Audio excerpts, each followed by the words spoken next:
May protect us from the consequences of our souls and give us refuge in our shortcomings and refuge from our shortcomings, and give us forgiveness and guidance and love, and ultimately His Jannah, and protect us from the hellfire. إن أصدق الحديث كتاب الله وخير الهدي هدي محمد صلى الله عليه وسلم وإن شر الأمور محدثاتها وكل محدثة بدعة وكل بدعة ضلالة وكل ضلالة في النار. يا أيها الناس اتقوا ربكم الذي خلقكم من نفس واحدة وخلق منها زوجها وبث منهما رجالا كثيرا ونساء واتقوا الله الذي تساءلون به والأرحام إن الله كان عليكم رقيبا. يا أيها الذين آمنوا اتقوا الله وقولوا قولا سديدا يصلح لكم أعمالكم ويغفر لكم ذنوبكم ومن يطع الله ورسوله فقد فاز فوزا عظيما.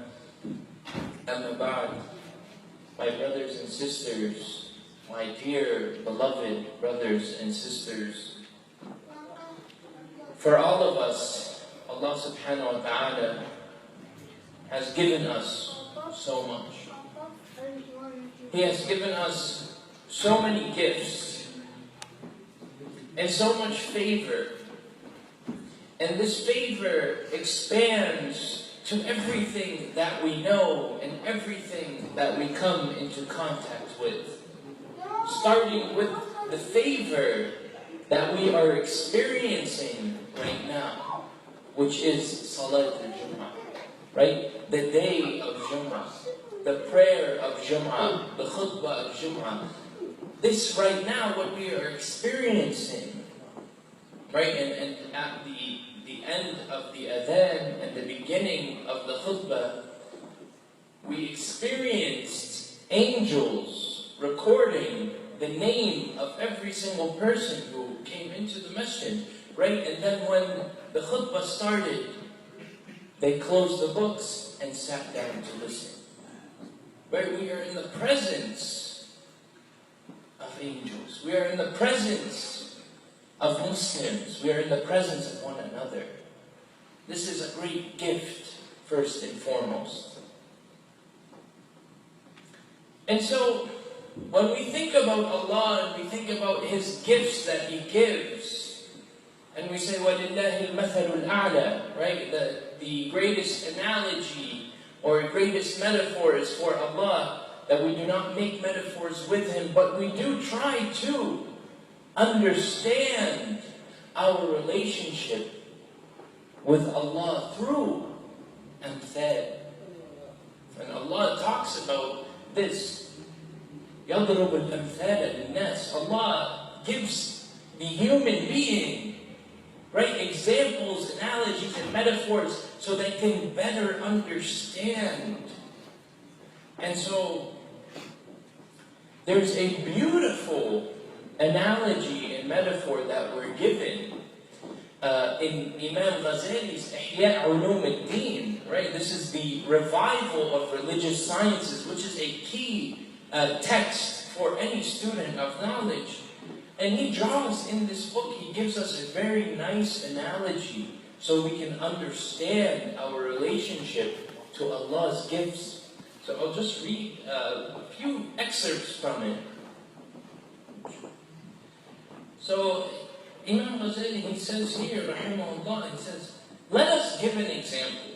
He says, we say that a king who desires to make a journey grants a man in his entourage a favor in the form of a horse. So Allah gives someone, Allah gives someone a gift, like He may give us a gift. And similarly, a king may give someone from his kingship a horse. And he imagines that the man to whom it is granted will be delighted with the horse for three reasons. Firstly, he will be delighted because it is a horse and because it has monetary value with which it can benefit him. Because he can use it for riding and that suits his purpose, and because it is a valuable racer as well.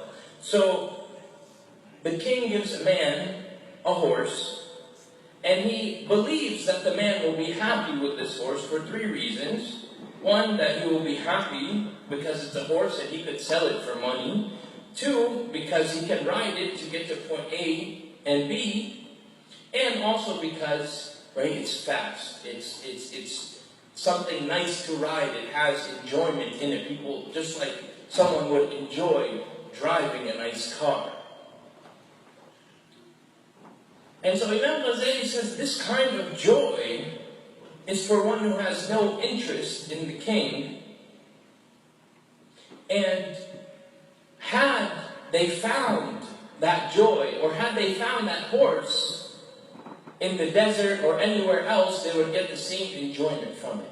So their enjoyment with the horse is not connected to the king at all. It's just simply the joy of having something, and that is the only joy or happiness that is derived from it. So that's the first type of joy. You get a gift, and you're happy with what that gift gives you. The second type of joy that is talked about by Imam Ghazali is when a man receives a horse, and he is delighted not because of the horse, but because he realizes the compassion of the giver of the horse. He realizes the care of the giver of the horse. Had he found the horse in a desert or anywhere else, it would not give him joy because of the simple fact that he has no need of the horse. The horse has no significance compared to the desire to have a place in the heart of the king. And so the second kind of joy that Imam Ghazali is talking about is the joy that is associated with the giver. And then the third kind of joy, as a part of this method, right, this analogy, is when the servant delights in the horse in order to ride it, to go out in service of the king and bear the toil of the journey in his service, and to obtain the rank of nearness to the king. And he writes, perhaps he will be promoted, because he is not content that his position in the heart of the king should be limited to his king giving him a horse, and caring for him only to this degree. So we see here that this last analogy is that the third type of joy is that you receive a gift, you understand what it does, you understand the resource, you understand the enjoyment, you understand all of these things, and you use that gift, right, to draw nearer to the giver. And so when we analyze the 3 ways, we look and we find in the first, there's no thankfulness at all. In the first type of joy, there is no thankfulness to Allah. It's just a gift. And if we look at all of the things we have, right, all of the things that we have, and we can count them, we can check them, we can do all of these things, we can wear them, right, all the clothes that we have, all the people we have in our lives, all of the places that we have, such as the masjid, for instance, our cars, our houses, our apartments, our children, right, all of these things that we can talk about. And then furthermore, the basic and foundational blessings, our hearing, our sight, the ability to walk, the ability to talk, smell, all of our senses, right? If you think about all of these things, many of them, if we do not focus on the giver of these gifts, we only see them at face value. And had we lost these gifts, we would only feel the loss because we didn't have them anymore.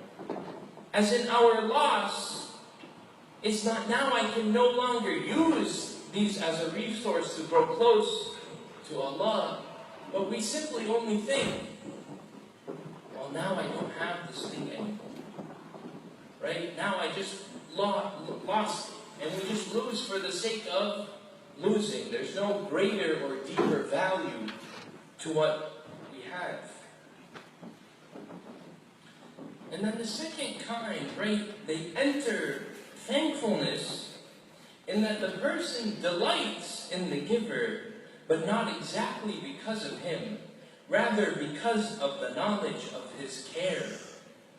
And this gets a person to seek more gifts, to seek more favor.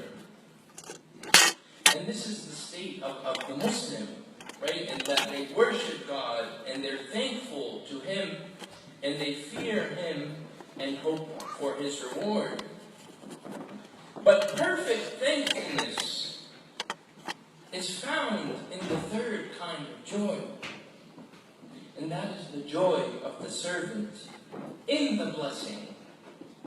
Because it enables him to reach a place close to Allah, to reside in His companionship, in His friendship, and to enjoy the vision of Allah continually. And this is why Imam Shibli, rahimahullah, used to say that thankfulness, right, alhamd or shukr, right, that thankfulness is in the vision of the one who gives, not the vision of the blessing. And so, someone who is truly thankful to Allah, right, they're truly thankful to Allah, anything they look at, they see Allah.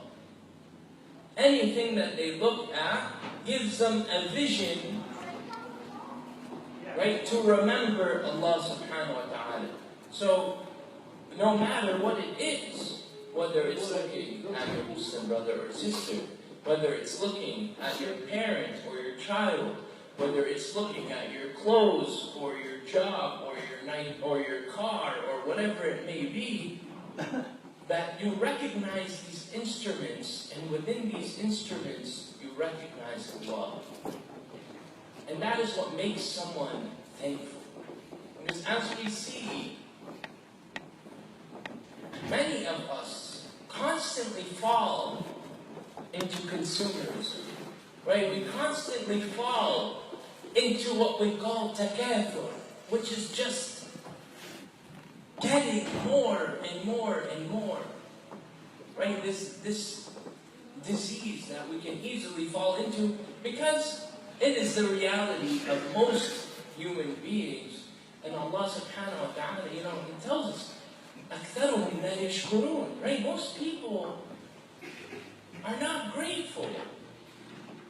Right? Most people, this is the condition that they're dealing with. And so, if most people are in this condition, what does it take to get out of it? Right? Because, as we know, that the human being is on the religion, go down the stairs, take a right, of his intimate friend. Right? The deen of the Khalil, right? The religion of their intimate friend. And so if most people are ungrateful, then what is our condition? If most people around us are also facing this condition. And so it serves as a beautiful reminder to us to really begin to unlearn what we have learned, right? Because what we have learned is this condition. That we see something, that I hold something, right? And I hold it and I say,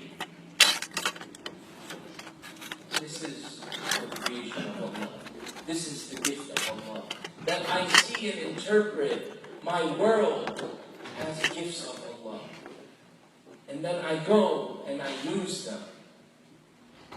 وَيُنْفِقُوا مِمَّا رَزَقْنَاهُمْ. Right? That they give from these gifts.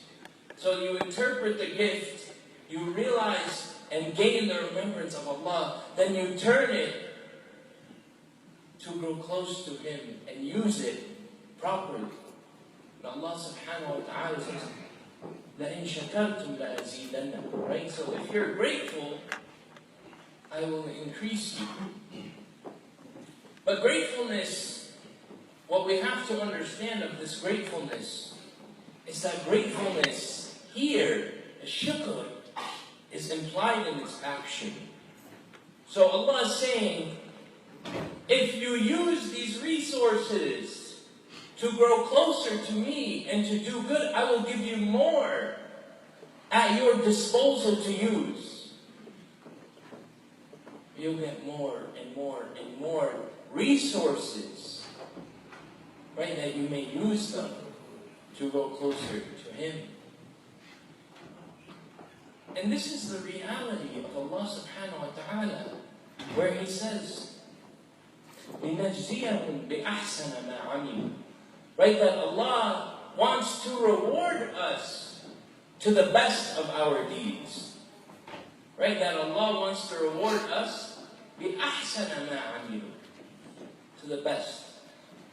And so, what does this tell us is that when we dedicate using the resources that we have, right, to growing close to Allah and using them as instruments of betterment of our society, that Allah gives us more and puts us in greater positions and greater influence, that we may accomplish greater causes.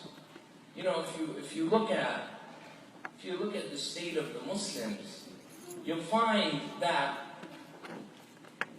there's not many Muslims in positions to have massive impacts upon society. Right? Many of us, we have influence within little circles. But when we talk about influence on a mass scale, many of us feel we don't have that power. And so what is Allah saying? لَإِن شَكَرْتُمْ لَأَزِيدَنَّكُمْ. Use what you have. Exhaust the resources that I have given you. Exhaust these resources so I can give you more. Use the influence that you have. Use the power that you have so I can put you in positions to accomplish more. So then I can reward you بِأَحْسَنَ مَا عَمِلُوا. So I can reward you to those standards and forgive you the rest. And Allah can forgive us the shortcomings. And this understanding is deep within the system that Allah subhanahu wa ta'ala has placed for us. Because when you do a bad deed, right, when you commit a sin, it's only one sin. Let those shortcomings stop you from doing good. Because that shortcoming at the end of the day is only one, while that good is 10. And so, Allah subhanahu wa ta'ala tells us, يُبَدِّلُ السَّيِّئَاتُ حَسَنَاتٍ. Right? Allah changes and converts and wipes out. So never let your good, and never let your sayyat, never let your shortcomings overcome your ability to do good and to be grateful for these resources and to keep on that path. And if we think about it actually, if we commit a sin, that is a sin. But if you allow a sin to overcome something good you were going to do, then you lost much more. And so the cost of not doing good is far more costly than that of a sin. And so for us, we ask Allah subhanahu wa ta'ala to keep us on the path of doing good and to allow us to overcome our shortcomings, to stay on that path and to be stubborn, that He makes us stubborn on any good that we are doing and any resources we are using that He has given us, that we may be prosperous, that we may truly understand that we as human beings are capable of so much. We have such amazing potential if only we just exhausted the resources in front of us instead of wishing about the resources He had not given us. Right? Instead of looking at everything that you don't have, you will not have those things. You will not have everything that you look at and you want until you exhaust what is right in front of you. أقول قولي هذا وأستغفر الله العظيم فإنه هو التواب.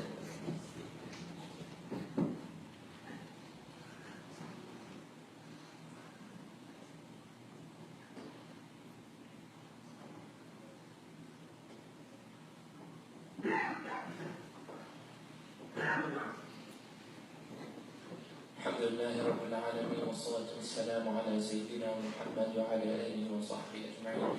If we could move up, inshallah, a little bit for those who are coming in.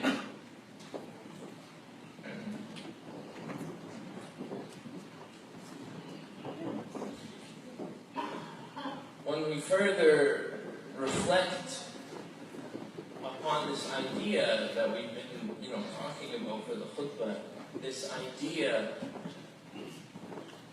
of gratefulness and this idea that we have to exhaust what Allah has given us before He gives us more.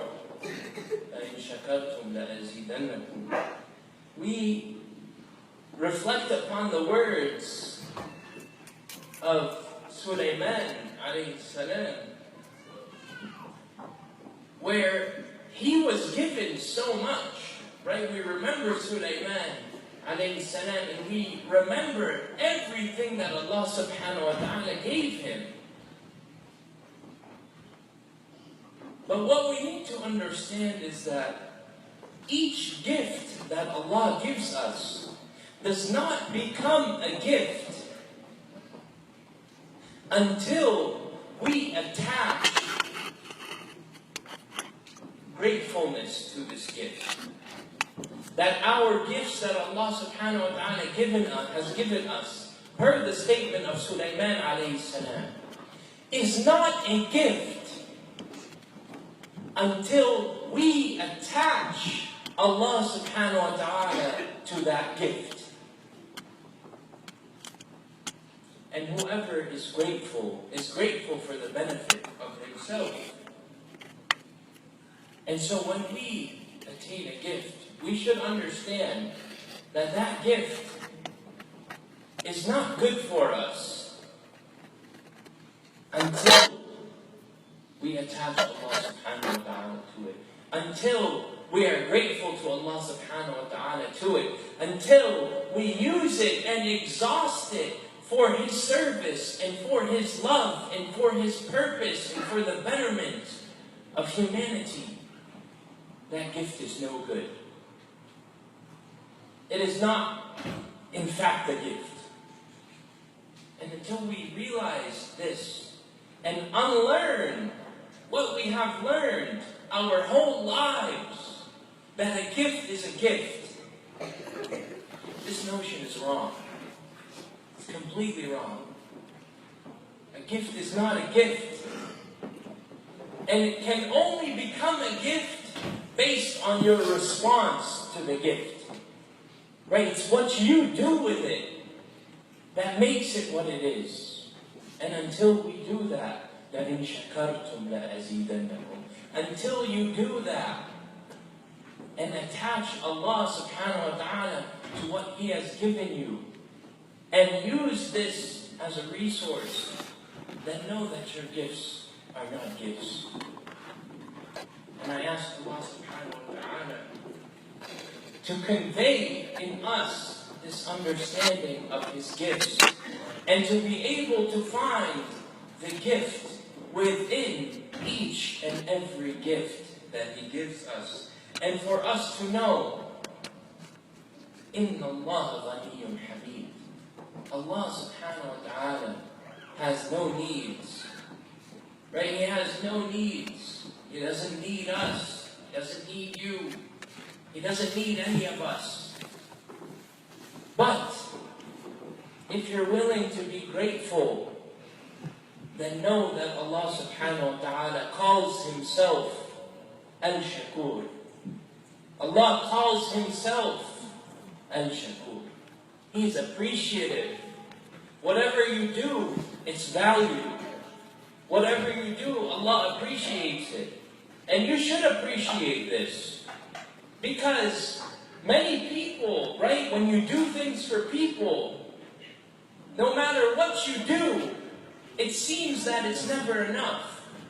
Right? You feel you're not appreciated. Whether it's your wife, whether it's your husband, whether it's your companions, whether it's your parents, whether it's your children, right? People have that kind of lack of appreciation that you do things and they just don't care.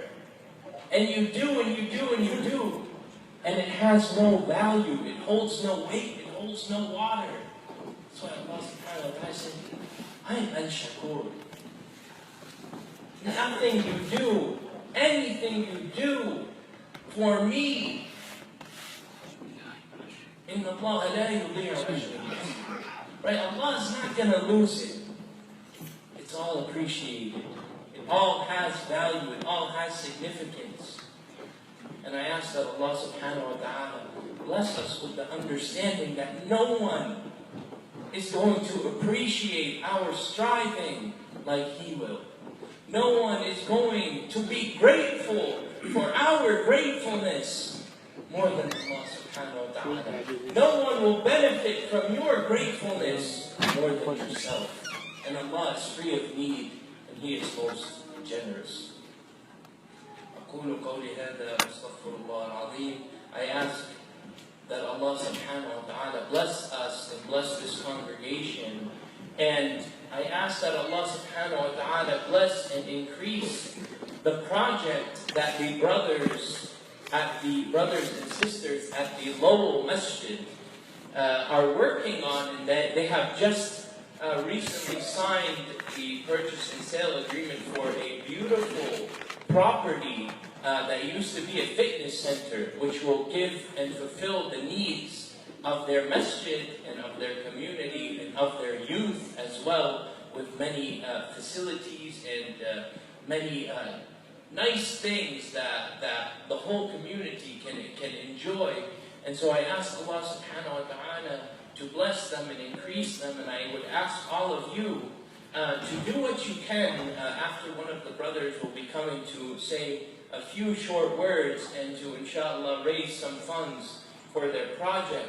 So whatever you can do for them, we ask Allah subhanahu wa ta'ala that He puts blessing in it and blesses you all with immense blessings, and that you all work with one another collectively, right, to accomplish what we need to accomplish and exhaust the resources that we have at our hand, that Allah may increase us and make our backs stronger and make our impacts stronger.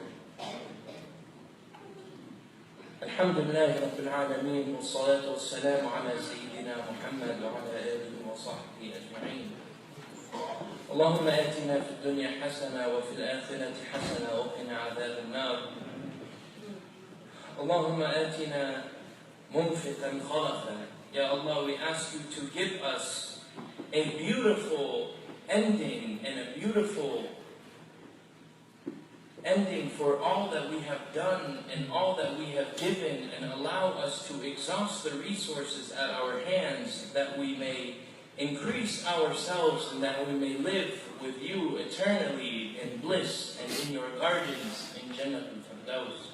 Ya Allah, we ask you to allow us to drink from the hands of the Prophet Muhammad sallallahu alaihi wasallam for being people who try to be like the greatest of all human beings. Ya Allah, make us people who are grateful. Make us people who act upon our gratefulness. Make us people who, when given a gift, are grateful and realize the potential and the power of that gift.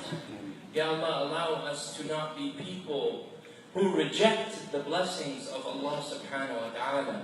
Make us people who realize these blessings and use them effectively.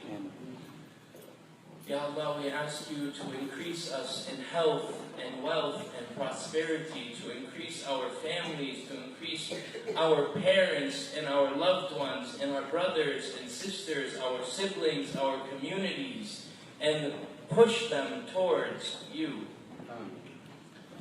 Ya Allah, we ask you, we are in need of you, we are indebted to you. And we are grateful for all that you have given us. We ask you to bless this congregation on this beautiful Friday, to bless them and allow them to leave here in forgiveness and in taqwa, in hope, love, and fear of you. اللهم صل على سيدنا محمد وعلى آله وصحبه أجمعين سبحان ربك رب العزة عما يصفون وسلام على المرسلين الحمد لله رب العالمين. إن الله يأمر بالعدل والإحسان وإيتاء ذي القربى وينهى عن الفحشاء والمنكر والبغي